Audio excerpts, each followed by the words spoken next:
శ్రీ గురుభ్యో నమః. ఏమంటున్నాడని అర్థం కావట్లేదు. ఎందుకంటే ఓ మంచి భోజనం చేశాక ఆ రుచిని నోటి నుంచి పోనీయం. ఒక్కొక్కసారి రుచి మనసుకు వెళ్ళిపోతుంది. ప్రదర్శన తర్వాత ఒక రసోక్లాదం ఉంటుంది.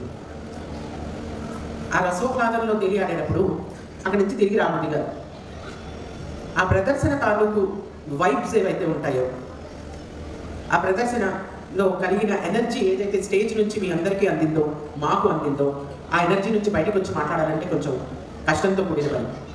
ఇండియన్ రాగాకి మీ వాళ్ళు చేశారు కదమ్మా.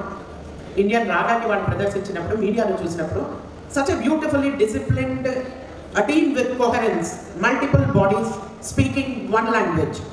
10 మంది 6 చేస్తున్న అది ఒక శరీరంగా, ఒక కదలికగా ఎలా ఉంది ఈ గ్రూప్ ఎవరు అని నేను కనుక్కున్నాను. అది కొత్తగూడెం నుంచి వచ్చిన సీతాలక్ష్మి గారి శిష్య బృందం. ఎందుకంటే బాగా నచ్చింది ఏమిటంటే ఈ ప్రదర్శనలో అరంగేట్రం అన్నది ఒక్కొక్కరితో చేయిస్తూ ఉంటారు. ఎవరికి వాళ్ళు నిష్ణాతులుగా ఎదుగుతారు, ఆ పరిపక్వతని స్టేజ్ మీద ప్రదర్శిస్తారు. కానీ ఇద్దరు ఒక శరీరమై ఒక మనస్సై చేయడం అన్నది చాలా కష్టతరమైన పని. వారికి ఆ టాస్క్ని ఈ ప్రదర్శన ద్వారా వారి గురుగారు అందించారు. Hearty congratulations to both of you.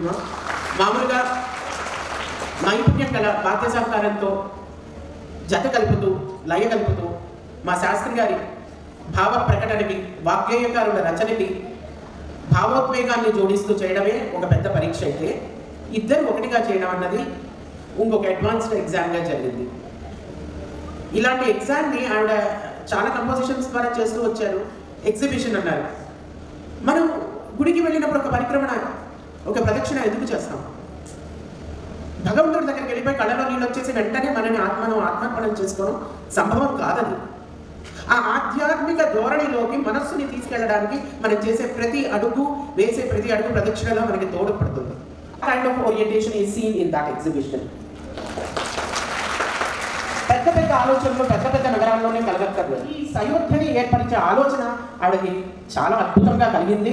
And my hearty congratulations to your execution. మీకు ఒక సైన్యం ఉంది మీ వెనకాల. భగవంతుడు మీ సైన్యాన్ని మరింత పెంచాలి. ఒక స్త్రీగా కుటుంబాన్ని రన్ చేస్తూ ఎలాంటి అడ్డంకు వచ్చినా ఎదురీదుతో నిలబడ్డా ఉన్నది సామాన్యమైన విషయం కాదు. ఆవిడ వెనకాల 2 తల్లులు ఉన్నారు, వారి అత్తగారు, అమ్మగారు. వాళ్ళందరి కోసం పెద్ద చెప్పండి.